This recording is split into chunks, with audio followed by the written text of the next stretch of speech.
Neuro. This chapter is going to be, well, we're going to talk about seizures and so forth, but we're going to start off with headaches. Do you all remember you have to know your good old cranial nerves? And on old Olympus towering tops, you got so many mnemonics that you could keep up with, but I want you to make sure you know them.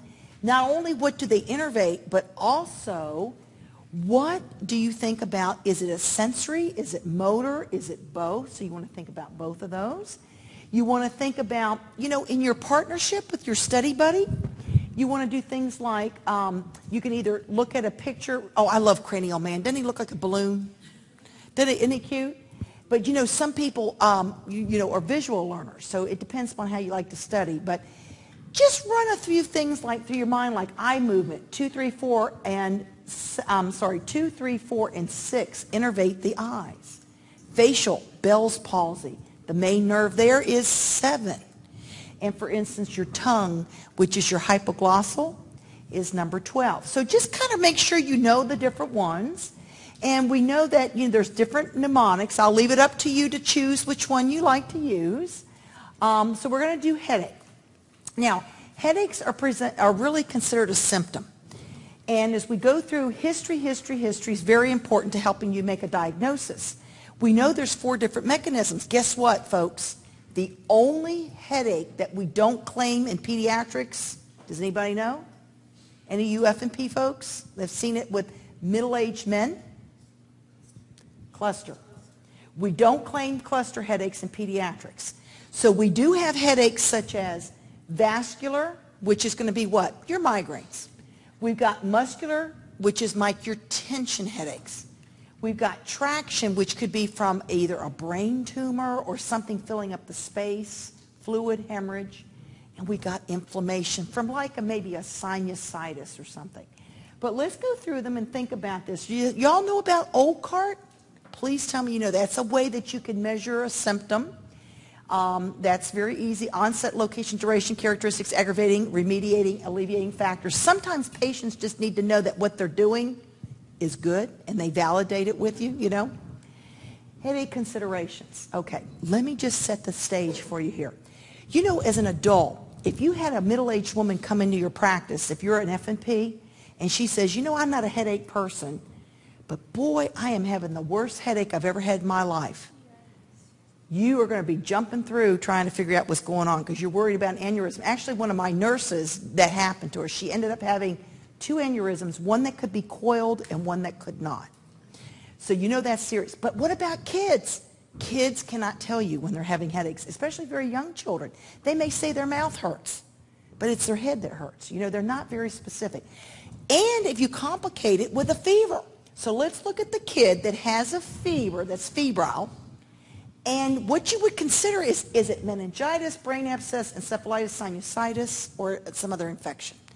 You also want to think about with meningitis, and I will tell you this on the exam, primary care exam, they do not distinguish viral versus bacterial meningitis. So they don't get into the uniquenesses of each, but they look at it collectively. But we do know that viral is the most common. Bacterial typically is where you have your higher temperatures, and you're looking at your 6 to 12-month-old infant, but usually, what age range do we really keep meningitis in the back mind? Your 1-year-olds to 5-year-olds, in that general range there, okay, is a good range. Mostly it's behavioral. They may be septic, unstable with their temperature, irritable, poor feeders, vomiting, bulging fontanelle. No stiff neck. What that means is, you know, knuckle rigidity. You know, kids that have control of their head will usually be the ones that show knuckle rigidity. If you have a real young infant, say, just got away from having head lag and got head control, their head's too heavy anyway, so they're not going to show any stiff neck. Does that make sense to you? So you usually don't see it until you get a child that's a little older, say beyond a year of age. We think about older infants, nausea, vomiting, irritability, headaches, photophobia, positive Kernig's and Brzezinski sign, and they're listed for you as to how they're defined in your material there. Do you see what that is?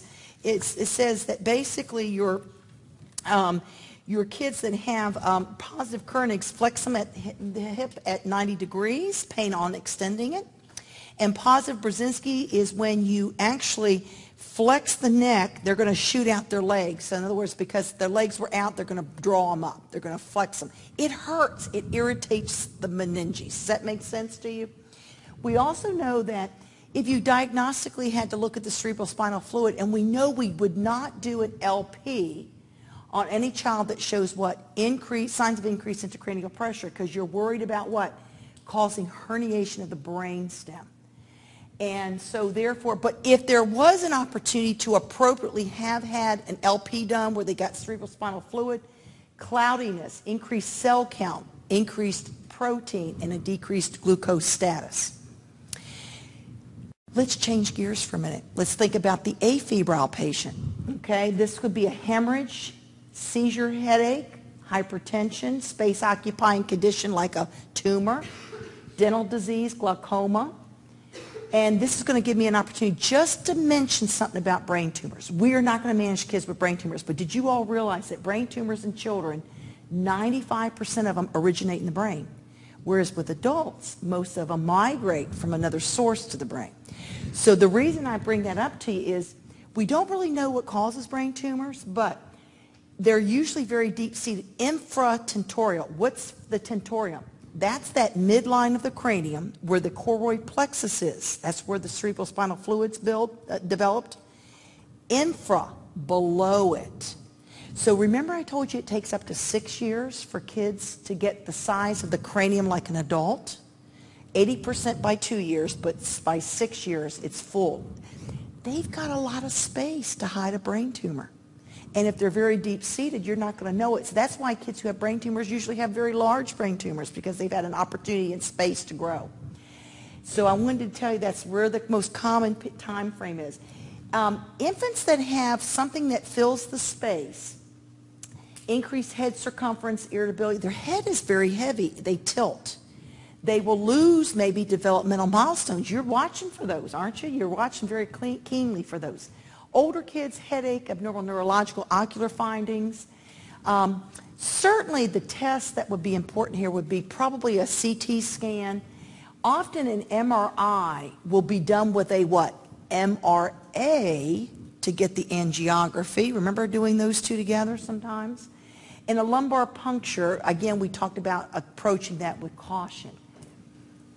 So let's talk about your migraine headaches. Okay, migraine headaches, classic migraine, common migraine. The classic has the aura and the common does not. Migraines are due to the pulsations of the external carotid artery. I have a patient, the way she describes her migraine headache, she says it always does this. It goes up through my left nostril, through my left eye, to the top of my left side of my head. When I touch my head, it's very sore. And I know I'm having a migraine. Everybody has, certain people have certain patterns. But we want to think about, there you are, your common and classic, runs in families, females, there are triggers. A lot of kids, I don't know how families keep up with their kids these days. They go to school, they got activities, they got sports activities, you're running through McDonald's, you're missing meals, you're eating late, you're not getting enough sleep. You see what I'm saying? There's a lot of triggers. We also know that some of the symptoms can be insidious, but then they can have some very obvious symptoms such as numbness, tingling, clumsiness, nausea, vomiting, photophobia, phonophobia, just sound aggravating, and light. They may have these field defects, visual hallucinations, little flashing signs. There's a lot of different types of symptoms associated. There's also what we call variant migraine syndromes. You all are going to talk about adults. They have their kind, but the kinds that we have for children usually involve the abdominal area. You can see here confusional migraine. These kids have what? Confusion, disorientation, and vomiting with a deep sleep, waking up saying they don't feel well. And an abdominal migraine is episodic abdominal pain with nausea and vomiting. So we think about those being the most common kinds. So in other words, your migraine syndromes are not going to be pure, cut and dry, exact what you would expect. A child who has a migraine would need to have a pretty good workup. What do you think here? Your blood chemistries, maybe checking your blood counts, make sure they're not anemic, SED rate, CAT scan, VDRL, checking for syphilis. You want to think about all the things about management. Well, there's a lot you can teach children in terms of management. I'm digging in my bag here. See this little thing here? My kids that have migraines, I get these packets from a drug rep. And I give kids that have migraines, I give them a migraine kit. It's got a diary in it. It's got a stress CD so they can listen, teach themselves how to do some stress management. And it kind of helps them to understand. I just happen to use this to carry some of my stuff here. But you see how this kind of works together.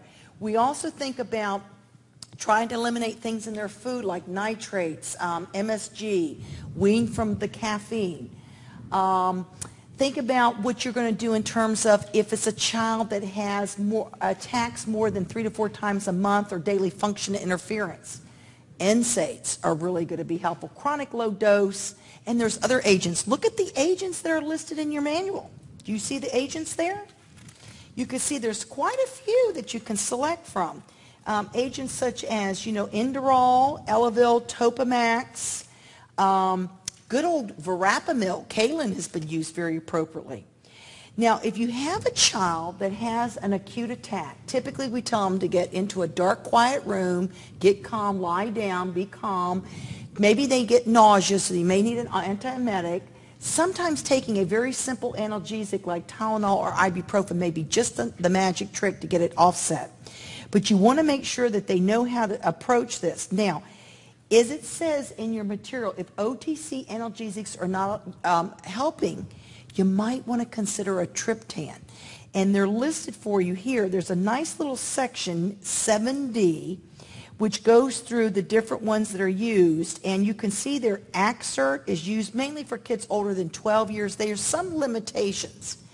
But the one I want to point out to you is if you'll look at, see Zomig down there? It's Roman 4. Nasal 5 milligrams is used very nicely. You can also think about at the first sign of a headache, you want them to take it and they can repeat it in 2 hours, especially if that, other OTC did not work. And you do want to be cautious with any triptan with a child that has heart disease because it can cause heart block. So you want to be cautious about that. So here is seizure disorder. And this is a transient disturbance of cerebral function due to abnormal paroxysmal discharging from the brain. And there's several different types of seizures. And are you going to manage seizures? No. You're going to have, I see a lot of y'all say no, because they're going to have a neurologist, right? So what you think about is, I want you to be familiar with what causes it. Well, it could be congenital, metabolic disorder, trauma. We think about tumors, infectious disease, seizure threshold may be lowered, especially in a child that has a fever. And we are going to talk about febrile seizures, too, in a few moments. But there's two. Did you all realize, even though there's lots of different types of seizures, there's 2 camps of seizures? You've got partial and generalized. Partial is really, as it says up here, focal origin is one hemisphere, one side of the brain. And you'll notice you have simple and you have complex. Simple means that there's no loss of consciousness, but you may have symptoms, motor, autonomic, flushing, sensory symptoms. But the complex ones, that's the kid that will lose consciousness briefly for about 20 seconds, and they'll have symptoms such as the autonomic and sensory symptoms like you had up above. Okay?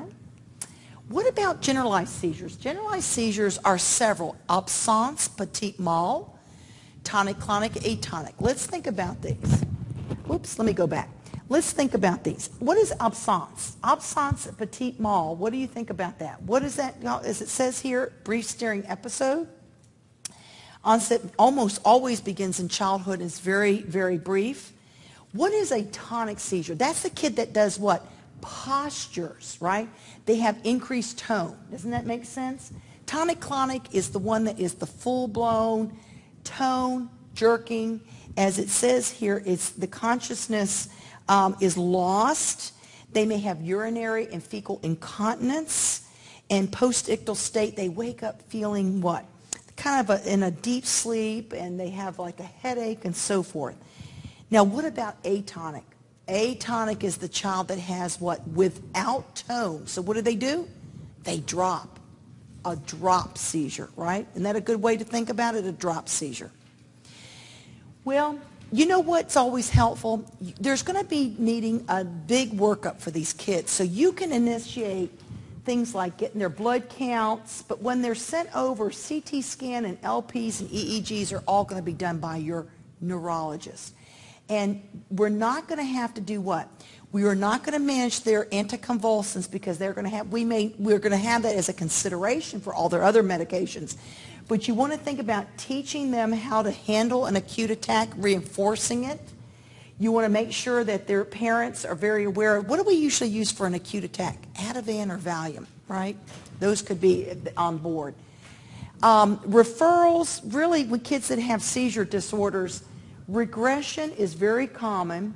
Some of the side effect profiles may be unacceptable, so they may need to be referred back to the neurologist, especially if they're having like nausea, they're having problems with maintaining a good nutrition and so forth. But you're going to be doing mainly most of the primary care as you manage them. Now, do you think febrile seizures would be a pink pig on the test? Oh, yes. They love febrile seizures. Occurs in 5% of children, runs in the family, and you think about this could be children that have already had hospitalization 28 days, a whole month, frequent infections in the first year.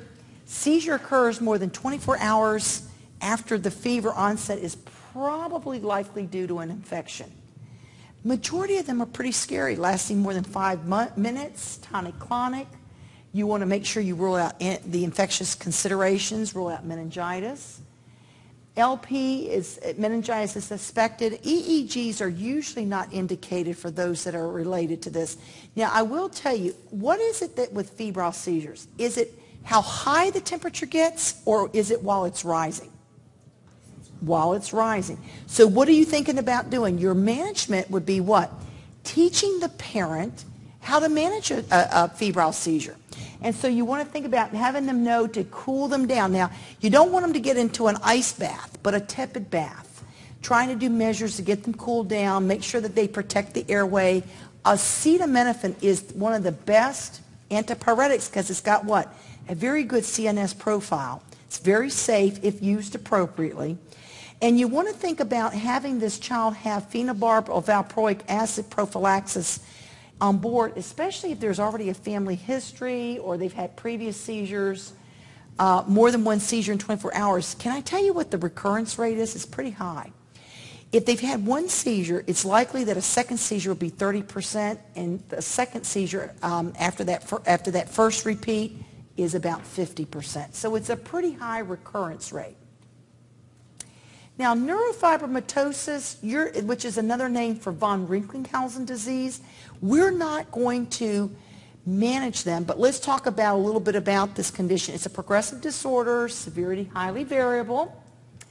There's multiple cafe au lait spot seizures. Diagnostic criteria says you need to have at least 2 of these, 6 or more cafe au lait spots. And we know that if they're prepubertal, they're smaller than the postpubertal child. You can have neurofibromas, freckling, eye nodules, osseous lesions on their bone, and it's autosomal dominant. So every generation it presents, and they're likely to have a first-degree relative. Cafe au lait spots, very typical. This is the freckling in this area here. Thinking about neurofibromas. Now this looks a lot, for those of you who work with the elderly, it looks a lot like seborrheic keratoses. But these have to be surgically removed, these lesions. And if you have a lot of them, it takes a lot of different, series of surgeries. Lish nodules, very classic. You know the show Body of Evidence? Y'all ever watch that? That's a great show. They actually had a case one night when the case was solved. Did you see that one? Because of these, the murder case was solved because they linked it back to a person that had neurofibromatosis. It's real interesting. It's interesting when you watch TV if they get it right. And then neurology is who's going to manage these kids. So mainly I just wanted to introduce you to some of the signs and symptoms. And then our last one here is tic disorder. Tic disorder, brief, abrupt, non-purposeful movements and utterances, commonly known as Tourette's. Tics mainly involve, the arms and the extremities movement. Other psychobehavioral problems such as maybe attention deficit may be associated in OCD. And when we think about usually the onset's between 6 and 12 years, is frequently considered an unrecognized movement disorder in children. Runs in families, and there are certain medications. Look at these meds. Methylphenidate, your ADHD medications can cause the tics. Pemeline, amphetamine. So you got some of these medications that are tic-induced. And whenever you want to consider when they're being diagnosed by the neurologist, they will look to make sure there's not a medication that may, be prompting this. You've got different types. You've got a simple motor tic or the complex motor tics. And the complex ones are the ones that have the different vocalizations. And the vocalizations, as you can see, excuse me, the vocalizations are listed there for you. You see that they can either have clearing of their throat, like they're constantly clearing their throat, or oropharyngeal, meaningful nonsense phrases. They have obscene speech, repeat somebody else's words, their own words. Just a little sidebar, I wanted to tell you, I used to have a lot of patients with Tourette's, and I had said twins that were so serious, so complex, that we had to bring them in through the back door, that we couldn't bring them in through the lobby because they were so disruptive to the people sitting in the lobby. Okay, you can imagine. Then you can have some that are very simple, right? So I just want to keep that in mind. So there you go.